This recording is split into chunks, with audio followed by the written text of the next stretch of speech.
Hello, everybody, and welcome to another shortened episode of Clipboard Confessional with Bobby and Anthony. It's me, Bobby Waugh, here to give you Waugh's waiver wire ads. We're getting this one in quick, so let's take a look at some guys who can make your team better heading into week 8 of the NFL season.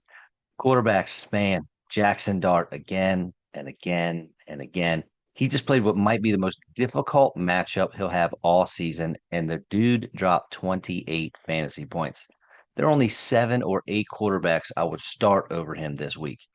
Philly's defense just gave up over 300 yards to Carson Wentz, and Dart got them for almost 24 points 2 weeks ago. He's only owned in 42% of leagues. And how about Joe Flacco? Old man Flacco, only 12% rostered, over 18 points per game in each of his last 2 starts with the Cincinnati Bengals, and he has great matchups on the horizon.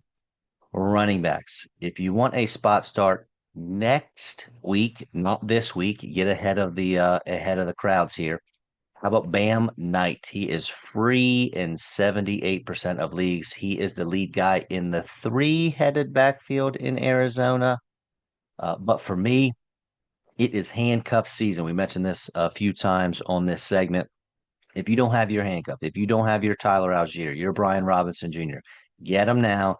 Get them before you need them. And don't forget about Kyle Monangai. Someone in your league is probably going to overpay for the Bears backup, but he's getting some usage here lately, but probably going to be a little bit too pricey.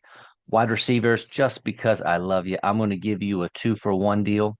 If you are hurting because of the buys, I think there are 6 teams on bye this week. You want to roll the dice.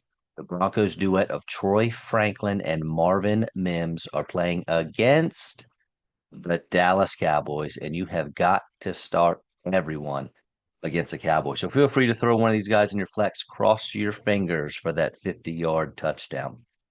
And if you really want to go deep diving, Xavier Legette. He's done almost nothing this season, but he did almost hit the 20-point mark last week. Andy Dalton will probably be under center for the Carolina Panthers whenever they take the field. Maybe he'll look Legette's way more than Bryce Young. Maybe not. Hard to tell.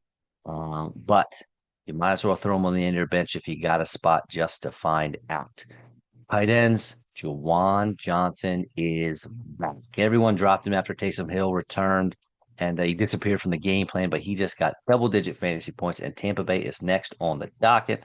Tampa is definitely going to score some points. New Orleans should be playing from behind, so giddy up. Lastly, the name on everybody's lips, Oronde Gadsden, rookie Oronde Gadsden. He's an athletic playmaker that can certainly score some fantasy points if given the opportunity. The question is, has he earned that opportunity, and will there be enough balls to go around in LA? They got a lot of mouths to feed in that offense. If they have a high scoring matchup coming up, I think you can sneak him in given the state of the tight end position, but he's certainly not someone that I'm going to be blindly playing each and every week. All right, that's it. Thank you so much for listening. Hopefully, you enjoyed the show. Make sure you check out our regularly scheduled program later this week, and please like, subscribe, heart, whatever you got to do to help us out. I am Bobby Waugh from Clipboard Confessional with Bobby and Anthony, and I am out.